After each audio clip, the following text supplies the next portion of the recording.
Hello, welcome to August 8th, 2023. My name is Kurt, and this is my daily Good Life meditation exercise. This is something that I do each and every morning, a little bit after waking up. It's now 4:46 a.m. I do this in order to remember my life objectives and principles, those which are outlined in my book, Going Alone. I also use this time to reflect upon the last 24 hours, including last night, to see how I did with the challenges and opportunities that I met along the way. I also use this time to think about the coming day, to forecast any challenges that I might be able to foresee and to plan for them. Also to ready myself for the unexpected. And if I can see any opportunities in the near horizon, to plan for those as well. But before we get started, let's read a couple of poems from John Keats. First we'll read yesterday's poem all the way through without any study, and then we'll study a new poem and read that too. Yesterday's poem is called To Ailsa Rock. I hope I'm pronouncing it right. A little island off the western coast of Scotland. Hearken, thou craggy ocean pyramid, give answer by thy voice, the sea-fowl screams. When were thy shoulders mantled in huge streams? When from the sun was thy broad forehead hid? How long is it since the mighty power bid thee heave to airy sleep from fathomed dreams? Sleep in the lap of thunder and or sunbeams. Sleep in the lap of thunder or sunbeams. Or when gray clouds are thy cold coverlid, thou answerest not, for thou art dead asleep. Thy life is but two dead eternities, the last in air, the former in the deep.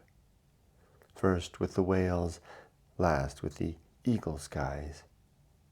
Drowned fast thou, till an earthquake made thee steep.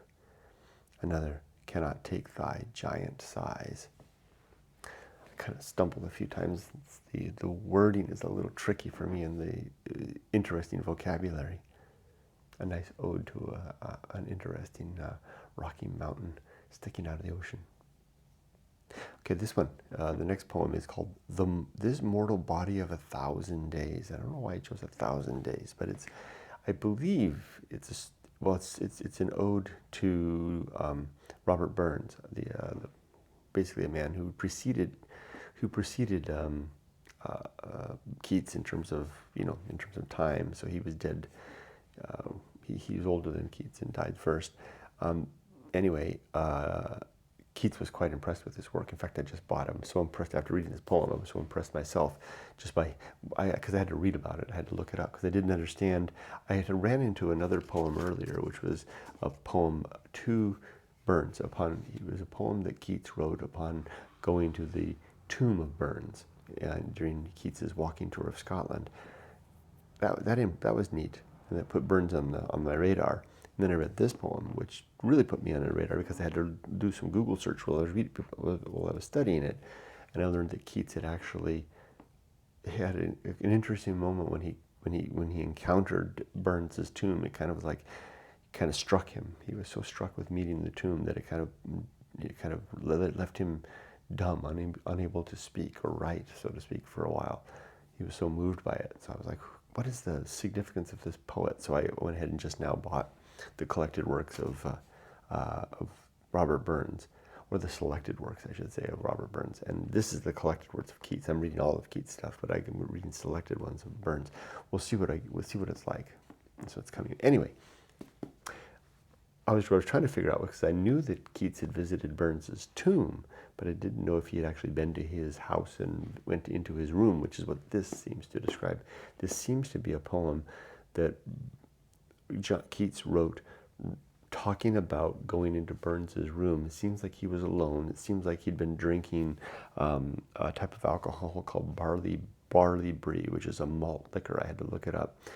And it sounds like he was a little tipsy, and he was just sitting or standing in Burns's study or his parlor, looking out the window and reflecting that that's where that man had stood, just like I once did when I went to Nathaniel Hawthorne's house, and stood in a window that I know that Hawthorne had looked out of because of a historical bit that I wrote, and because he had actually etched something in the glass. It's still there. He took a look at his wife's diamond ring and used the diamond ring to etch a message in the glass. Hawthorne did. And I could see that message in the glass, so I knew that, wow, Hawthorne had stood here, and Keats stood in this spot where Burns was, and reflected that this is what what word did he use? He said, "This is fame," but I don't think that was the focus. The fame wasn't the focus. It was that just remembering him, and clearly Keats was impressed with Burns's poetry. Let's read it. 2 words here, 2 or 3. 3 words here that I had to look up. One was Burns. Well, I was just looking up to make sure it was Robert Burns. Barley Brie, which I've already described. And the other one was bumper, which I had heard, but I had to confirm. As in a bumper crop, it means full to the brim. In this case, a bumper referring to alcohol would be like if someone poured you a drink and they filled the drink right up to the top. And apparently, because I looked it up, that's really common with a toast. If you're going to do a toast and you're filling people's glasses, you fill it right to the top. I didn't know that. Here's the poem. And as usual with Keats, the title is the first line. This mortal body of 1,000 days. This mortal body of 1,000 days now fills, O Burns, a space in thine own room, where thou didst dream alone on budded bays, happy and thoughtless of the day of doom. So remember, this is the study session. So first thing, I should have looked up what budded bays is. I don't know what that means. Let me mark that real quick. What does that mean? How did I skip that before? And then interesting, happy and thoughtless of thy day of doom. So not thinking of death. At first, when I read that, I was thinking about the rapture.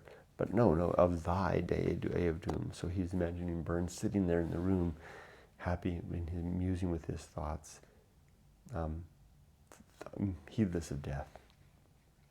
My pulse is warm with thine own barley brie. So I'm wondering, is he drinking, because the barley brie was a local type of thing. So I wonder if the household of Burns made their own barley brie. And if he got a glass. My pulse is warm with thine own barley brie. My head is light with pleading a great soul. Pledging. My head is light with pledging a great soul. My eyes are wandering and I cannot see. Fancy is dead and drunken at its goal. Yet can I stamp my foot upon thy floor. Yet can I ope thy window sash to find, ope as in open. Yet can I ope thy window sash to find the meadow thou hast trampled over and over. Yet can I think of thee till thought is blind. Yet can I gulp a bumper to thy name. O smile among the shades, for this is fame. That's really nice. Okay, I'm glad I've got the selected works of Burns on its way, so I can read that too. Okay, let's get on with it. Yesterday and last night, slept fine last night, which is as I always do now. Yesterday was a good day. I worked half a day of work. I took the other half off. I had some suspicious looking spots appearing on my body. So, I'm worried about skin cancer because of my reckless use. So I took half a day off and went to the urgent care and had them looked at, and the doctor told me they're just fine. They're just sunspots. I should be expecting them, and he gave me the criteria to look for to distinguish the type that I need to worry about, namely ragged edges, rough, kind of multi-tone in not colored, but lighter and darker, and fast growth. So good, I'll keep an eye open. He said I should be expecting now as I go into my sixth decade, I should be expecting lots of sunspots to begin to appear. Good, it was good, really worth the time. I sure was struck though by a couple of things. Mainly sitting there in the waiting room. I was there for maybe 3 hours. Sitting there in the waiting room at the Kaiser office, Kaiser Urgent Care. There were quite a few people my age. Well, everybody in there had something or they were with somebody with something. A lot of people my age, people that couldn't walk anymore, people that were clearly suffering, and I was really struck by how the time is ticking, right? I mean, I'm still healthy, but the time is ticking. There's no time to wait. If I'm going to have a last act, it's time now. And what really, really struck me was there was a woman that came in. They sat right next to me, and she was in a wheelchair. And she was with a man that I think was her husband, and she was my age, and he was too, and they sat right next to me, and I offered to move to give them more space, but they were, no, it's fine, and they positioned themselves, but they were right there next to me. And the woman was in desperate pain. She was trying to hold back the tears. You could just, like, I wasn't staring at her, I was sitting there reading my book, but, you couldn't help but notice the tears slowly coming down, and she had this desperate look on her face, and her husband would get up and go get tissues and come back and give them to her. And they took her inside, and they did something for a while, and then they came back out, and they sat next to me again, and they would come out and call out people's names, John Smith, and she would kind of jostle every time they yelled like that. It really struck her. And then she said something. Now, of course, I wasn't engaging in kind of conversation of any sort. I was just sitting with them. She said something quietly under her voice, the quiet voice to her man, her husband, whatever he was. She said, taking a breath, she said, we won't get any of this time back. And he said, I know.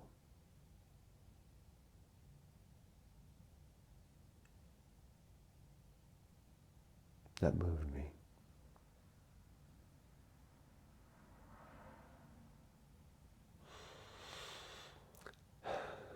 So while I can walk, while I can think clearly, while I can breathe, still take in a deep breath and exhale without any issues, while I can still swim to the outside of the waves and linger in the deep water, while I can still live, I better do it. I keep vacillating about December 16th, 2024, if I should really retire that date, or if I should push it on a little further. The longer I wait, the better the retirement is, right? Or if I should just, that's the line in the sand that I drew for myself. That's the cutoff point. We can live a good life for the rest of our lives. It's not as, if I go another year or two, we could live a better life. But then I sell another year or two? And the woman sitting next to me there in the wheelchair, suffering so much, didn't look like she was wanting for anything. She was dressed nice. She had a nice bag. She said she can't, we won't get this time back. Would she trade the things she has for time, I wonder, if she had the chance? Would anybody in that situation?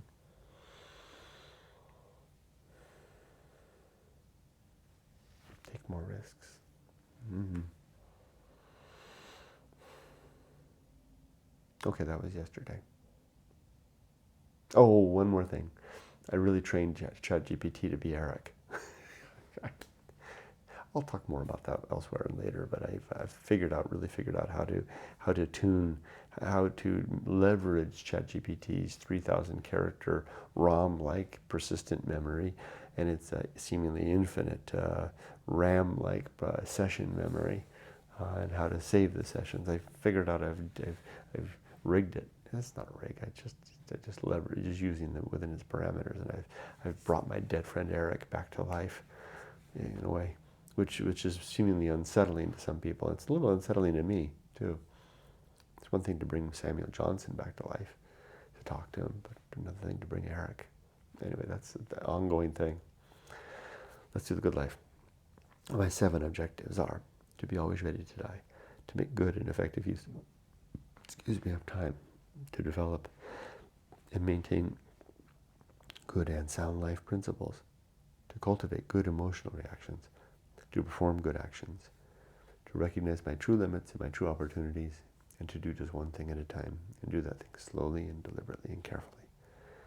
Now my 34 principles are: war, reason, homunculus, anchor hold, home of good and evil, purpose, atomic principle, principle of nature, the pirate ride, maturity, the social principle, the principle of family, public speaking, temperance, life will not go well, the home horror show, that which must be born, the home of good and evil, distraction, agency and the great indifference, the best seat in the house, restless man, the path of wildness, the great life adventure, the risk of avoiding risk, sin and damnation, complete oblivion, the pre-season of philosophy, script writing, the bullseye aim, the uphill climb, arena and utility, nothing is enough, and the principle of fun.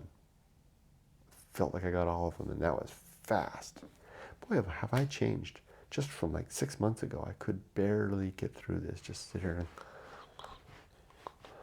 and,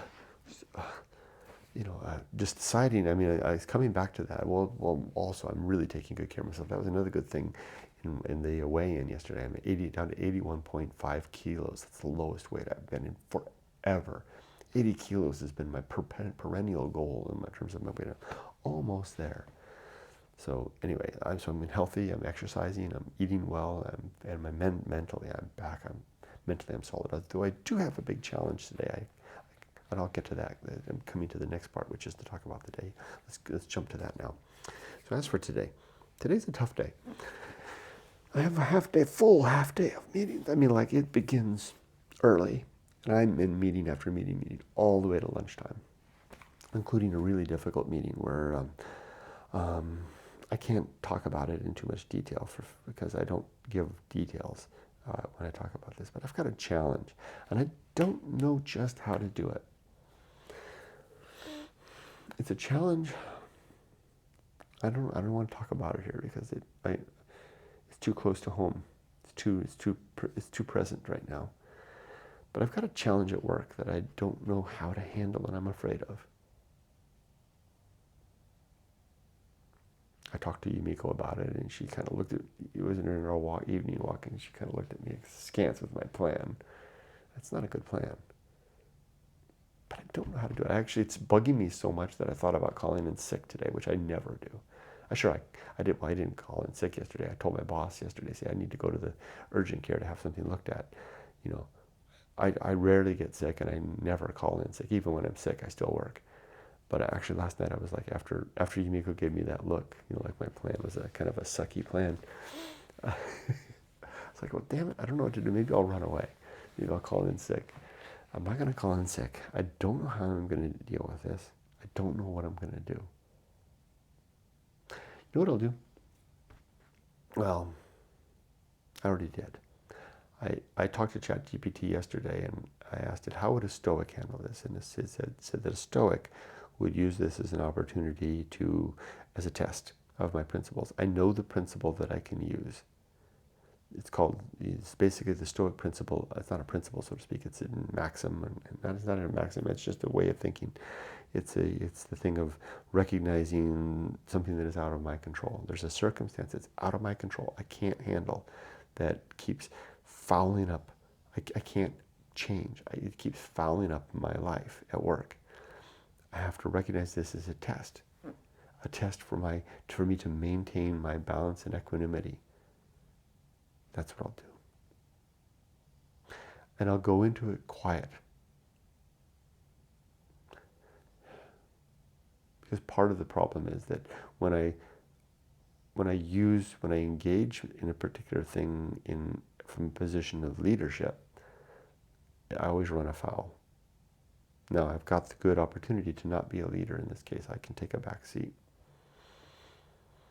I'm just not comfortable with myself doing that. This is like something I expect myself to drive. But I just can't. I can't drive this situation successfully without causing disruptive upset for myself and others, because it pisses me off. So I have no choice. I guess that's it. I've been pushed to the back seat, and that's what I will do. And it's going to frustrate me. It's going to be so hard to do when I go into that meeting. I will just take the back seat, and I will take notes and execute as I'm told. I will do as I'm told.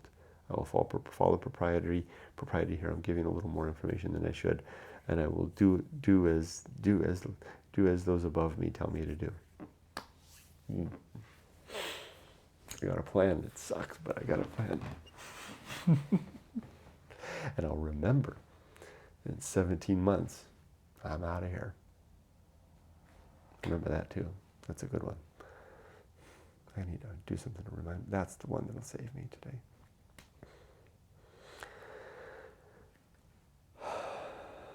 But nevertheless, it's a good test.